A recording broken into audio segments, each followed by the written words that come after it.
Anna was one of those women who turned heads without even trying. She had a beauty that was both striking and graceful, the kind of beauty that made people pause, not just because of her looks, but because of the warmth that radiated from her smile, the kindness in her eyes, and the gentleness in her voice. She lived in a bustling African town where life moved fast, but Anna had a calmness about her that made people feel at ease. Anna was deeply in love with Frank, her fiancé, a man who was as successful as he was admired. Frank owned a booming logistics company that had branches in several cities. He was known for his sharp business mind, but also for his generosity.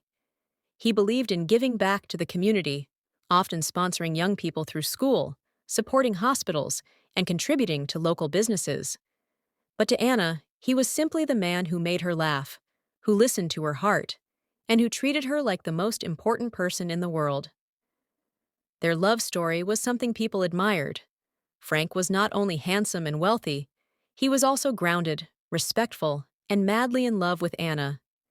He had been courting her for 3 years, and when he finally proposed on a quiet evening under the stars, Anna had cried tears of joy. It was a simple yet magical proposal. Frank had planned it all with so much thought, taking Anna to the same garden where they first met, under a canopy of fairy lights and soft music. He knelt down and asked her to be his wife. And of course, Anna had said yes. The first people she called were her younger sister Bella and her best friend Elena. Bella was her sunshine. Younger by 3 years, Bella was full of energy, laughter, and sass. She adored Anna and had always looked up to her. When Anna shared the news of her engagement, Bella squealed with joy, jumping up and down in excitement. "You're going to be a bride!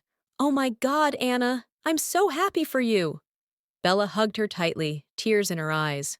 "You deserve this. You and Frank are perfect together." Anna smiled, feeling her heart full. She had always believed in the bond between sisters, and Bella had been there through thick and thin, from heartbreaks to dreams, from laughter to tears. The next call was to Elena. Elena was more than a friend. She was like a second sister.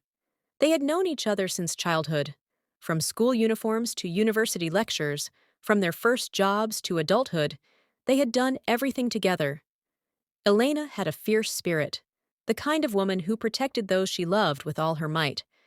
They had shared everything: secrets, dreams, heartbreaks, even clothes. "Elena!" Anna said breathlessly over the phone. "He proposed."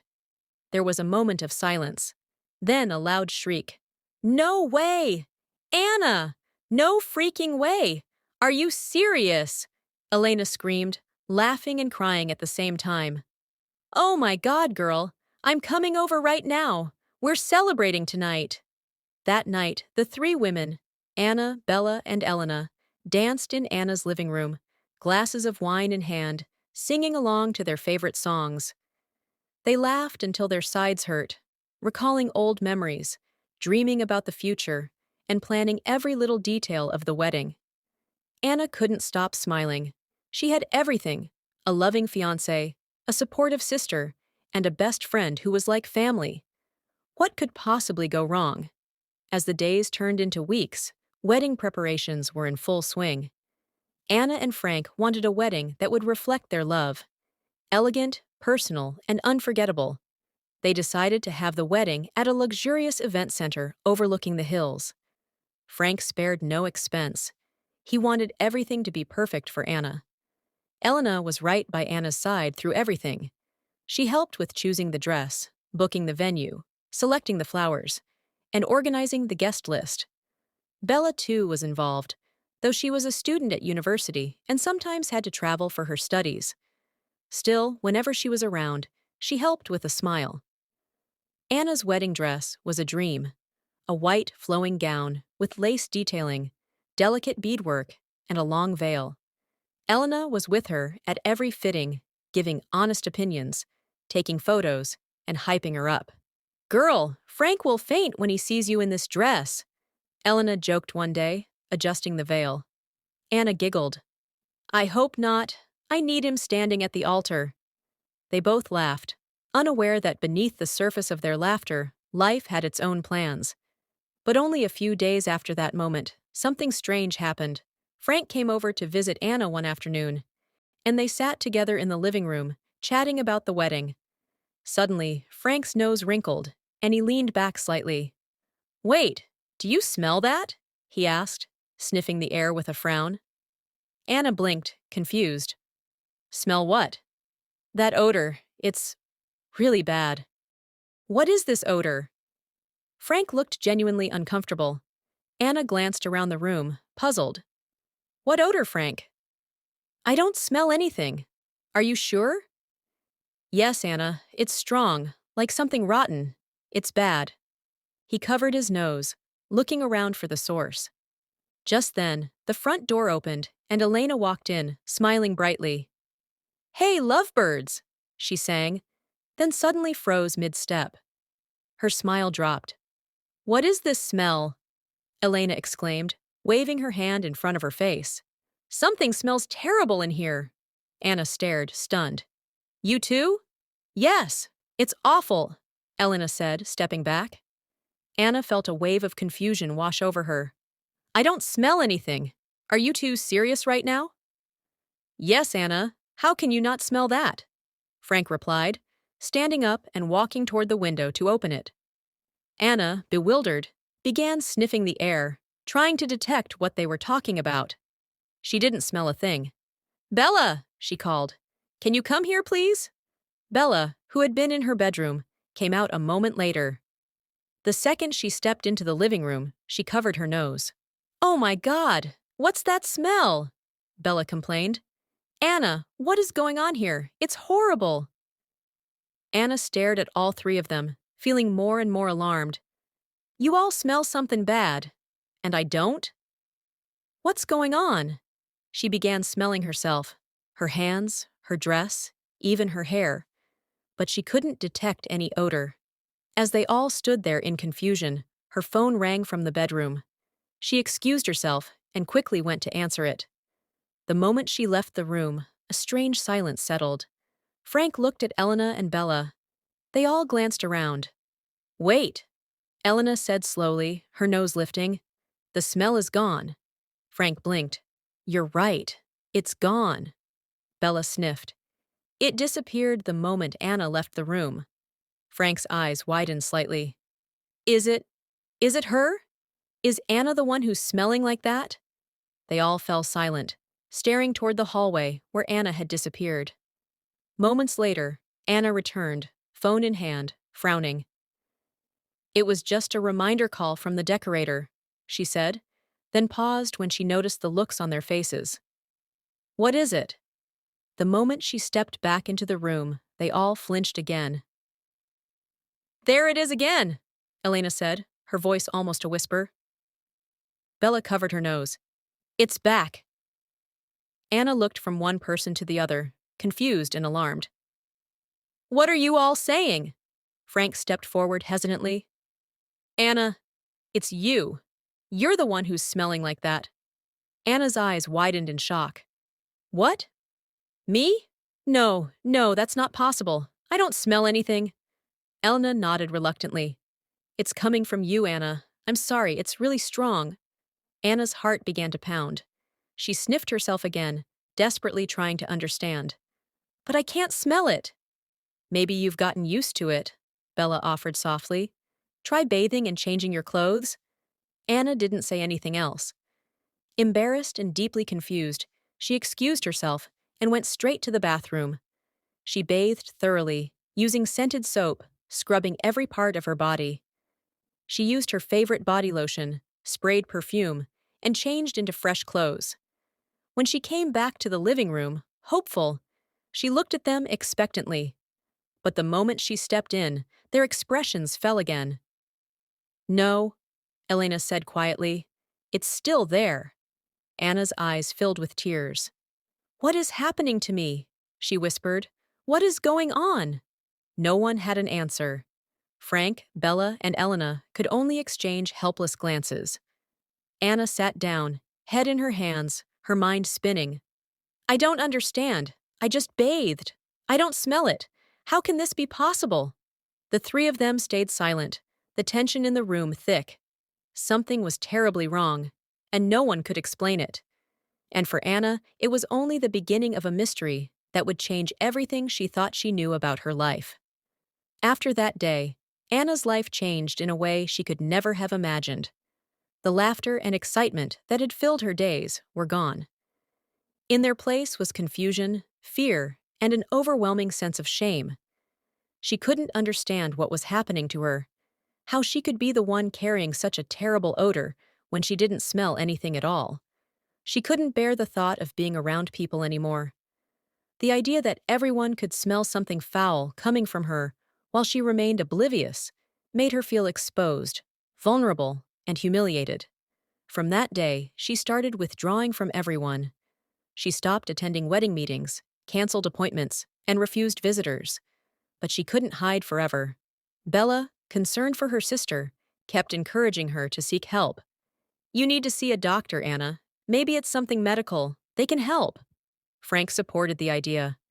"Let's go to the hospital together. I'll come with you." So, Anna began the journey of seeking help. She visited hospital after hospital, from the best private clinics in town to public medical centers. She went through every test they could think of: blood tests, scans, specialist consultations. But each time, the results came back normal. "There's nothing wrong with you, Miss Anna," one doctor said gently. "Medically, you're perfectly healthy." But Anna knew something was wrong. Frank could still smell it. In the midst of her despair, Frank remained by her side. Though it wasn't easy, he came to see her almost every day. He brought her food, sat with her, and tried to make her laugh, even when his own heart was breaking from watching her suffer. The smell was still there, but Frank chose to stay. "I love you, Anna," he would say softly. "I don't care about the smell. We'll get through this." Anna would cry in his arms, unable to understand how he could still love her through this nightmare. Elena, too, remained close. She would visit and help clean the house, bring fresh clothes, and encourage Anna to eat. "It's hard, Anna, but you're not alone," Elena would say, holding her hand. "We'll find the solution." But as days turned into weeks and weeks into months, Anna's hope began to fade. One quiet afternoon, Bella came to Anna's house. Her face looked different, determined, yet worried. She sat beside Anna, who hadn't left her bed since morning, and gently held her hand. "Anna, I've been thinking a lot," Bella began softly. "I talked about your situation to a friend at school. She told me about someone who might be able to help." Anna barely lifted her head. "Another doctor?" "No, a spiritual healer," Bella said cautiously. "I know you've been to so many places already, but maybe this one could help. My friend said people go to him when they have strange problems. He's helped many." Anna stared at her sister, her eyes empty, her heart tired. Yet she was desperate. She had already gone to hospitals, herbalists, prayer houses. What did she have to lose? "Okay," Anna whispered. "Let's go." The next morning, Bella took Anna to the spiritual healer. He was an elderly man, quiet and calm, with wise eyes that seemed to see through everything.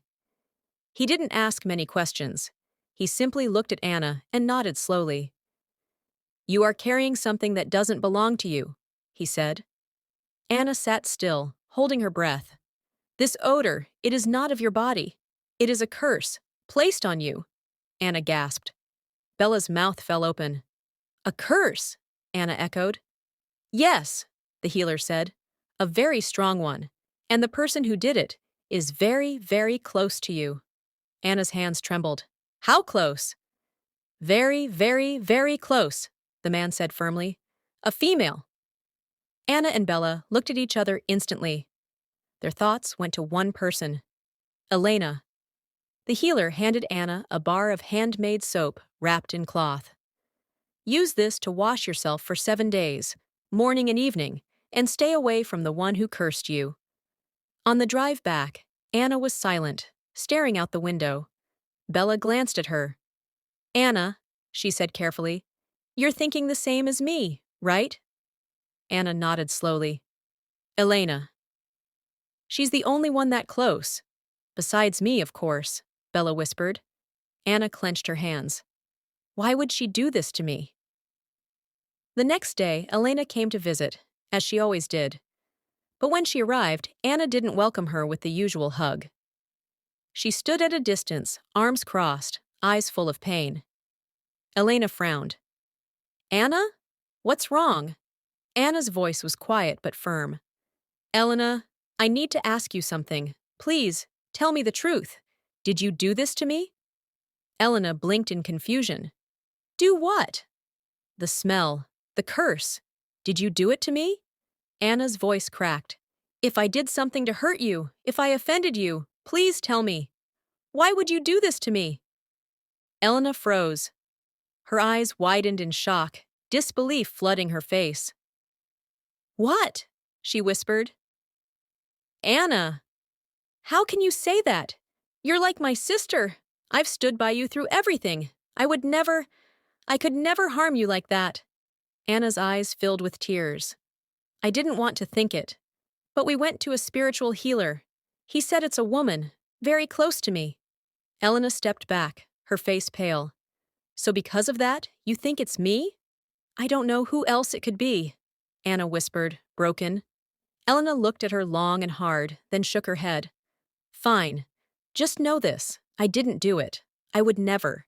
If you really believe I could, then maybe we weren't as close as I thought. She turned and walked away, without another word. Anna watched her go, her heart heavy with confusion, doubt, and pain. Could Elena truly have betrayed her like that? Or was the truth something else entirely? Anna's heart was in conflict. She sat alone in the living room, holding her head in her hands, questioning everything. Later that evening, Frank came over, as he had every day. Anna, still weighed down by guilt and confusion, told him what had happened. I asked Elena if she did it, Anna said quietly. She denied it, but I had to ask.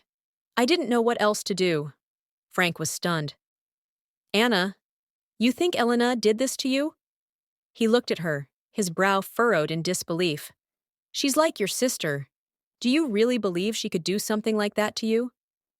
I don't know, Frank, Anna whispered, her voice breaking. I don't know what to believe anymore. They told me it's a woman, very close to me. Who else could it be? Frank sighed deeply. He didn't want to believe it. Why would she do it? There's no reason. I don't understand. But, if you think so, I'll support you. Just know that I'm here. Despite the support, the soap the spiritual healer gave Anna did not help. She used it for days, morning and evening, washing carefully as instructed. But instead of getting better, the odor became worse, more unbearable. She could no longer stand to be near anyone. The moment she walked into a room, people stepped back. Some whispered, some covered their noses. Anna felt like a curse herself. She locked herself indoors again. Her spirit was crushed. Her eyes were sunken from crying and sleepless nights. Her skin had lost its glow. She was desperate, hopeless, alone. Then, one afternoon, Frank came over with news. I spoke to my mother about everything, he told her gently. She was so worried. She said we should go see a man of God, a prophet. He's known for helping people, real miracles. Let's go, Anna. Nothing is impossible with God. Anna hesitated. She had gone to so many places, so many people. Yet there was still no change, but she had nothing to lose. Okay, she said softly. Let's go. The next morning, they traveled to a town on the outskirts where the prophet lived. It was a humble place, but the moment Anna stepped in, something felt different. Peace. Calmness. The man of God greeted them warmly and began to pray. They prayed and prayed. The man laid hands on Anna, speaking with authority, breaking every bondage, every curse. And then he paused. His face grew serious. My daughter, he said, this was done through something you used recently. A perfume. A gift. The moment you used that perfume, the curse was activated. Anna's heart stopped. A perfume? She searched her memory, trying to recall. Then it struck her. Just days before everything began, before the smell, before the confusion. Frank had given her a perfume as a gift. Her heart pounded wildly. Her mind raced. Confusion, fear, anger, betrayal. It all hit her at once. Was it Frank? Or was it Frank and Elena together? Her mind spiraled into darkness. The idea was terrifying. Could they have betrayed her? Could they have planned this together? Why? As they drove back home, Anna was silent, her hands clenched tightly in her lap. Frank kept glancing at her, concerned. At home, Anna turned to him suddenly, eyes burning with confusion. "Frank, I need to ask you something. I need you to be honest with me." He looked at her, surprised. "What is it?" "The prophet told me. It was from a perfume, a gift. And the only person who gave me perfume recently was you. Why would you give me something like that? What is happening, Frank?" Frank stared at her, frozen, speechless. Anna's eyes filled with tears. "Are you hiding something from me? Is it you? Is it Elena? Are you two hiding something?" The room fell into a heavy, deafening silence. Frank was stunned. At first, he didn't even know how to respond. His face twisted in disbelief, then in pain, and then in anger. "Anna, how can you say that? How can you think I would ever do something like that to you?" he shouted, his voice trembling. "I love you. We were about to get married. Do you really think I would curse you with some perfume? Why would you think that of me?" Anna was crying now, confused and desperate. "Because the prophet, the man of God, he told me. He said someone gave me a perfume and put something inside. The moment I used that perfume, I started smelling like this. And the only person who gave me a perfume is you, Frank. So, if it's not you, then who?" Frank stood still, breathing heavily, his hands clenched into fists. Then, as if a thought struck him like lightning, his eyes widened. "Wait! The perfume!" he murmured. Anna looked up, confused. "What about it?" Frank quickly sat down, running his hand through his hair. "That perfume! I didn't choose it myself. My secretary recommended it. She told me she knew exactly what kind of fragrance women love. She said she'd take care of everything. I just gave her the money, and she bought it, wrapped it, and gave it to me to give to you." Anna's heart skipped a beat. "Your secretary?" "Yes. She did everything." "I didn't even open the box," Frank said, staring into space, connecting the pieces. "The prophet said someone tampered with the perfume. It wasn't me, Anna. But maybe it was her." The next day, they went back to the man of God. As soon as they entered, the prophet looked at Frank. "You've remembered something," he said. Frank nodded. "My secretary, she bought the perfume." The man of God closed his eyes for a moment, then spoke with certainty. "It was her. I saw a woman, her hands holding the perfume bottle, whispering incantations over it before sealing it. But now that we are praying, the truth will reveal itself." He instructed Anna to bring the perfume. They placed it on the ground in front of them, and the prophet began to pray. As the prayers intensified, he instructed them to break the bottle. Frank took it, and with one forceful motion, smashed it against the stone floor. The perfume spilled, and as it did, the foul odor filled the air, stronger than ever. But within minutes, as they continued to pray, the smell vanished, completely gone from Anna's body. Anna looked at Frank, her eyes filled with desperation. "Is it gone?" she asked quietly.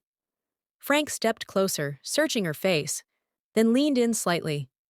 He paused, took a breath, and then looked at her with wide, relieved eyes. "Yes," he said. "The odor is gone. I can't smell it anymore." Anna stared at him, tears welling in her eyes. Her hands trembled as she held on to him. "It's really gone?" Frank nodded, smiling through his own tears. "It's really gone." Anna sank to her knees, sobbing with relief. Frank knelt beside her, holding her tightly. The nightmare was finally over. The next day, Frank went to work. As he entered his office, a horrible stench hit his nose. the same odor that had once haunted Anna. His employees were whispering, holding their noses, and avoiding his secretary's desk. He walked straight to her office. The moment he stepped inside, he knew. The secretary looked up at him, her face pale, her eyes wide with fear. "It's you," Frank said coldly. "You did it!" She burst into tears. "I'm sorry! I didn't mean to hurt her like that. I love you, Frank. I've always loved you. I thought, if she left you, maybe I'd have a chance." Frank's face was like stone. "You cursed the woman I love. You tried to destroy her." "I didn't know it would get this bad," she cried. "I just wanted her to smell bad, so you wouldn't want to marry her anymore. I thought it would go away after a while." Frank shook his head in disgust. "You're fired.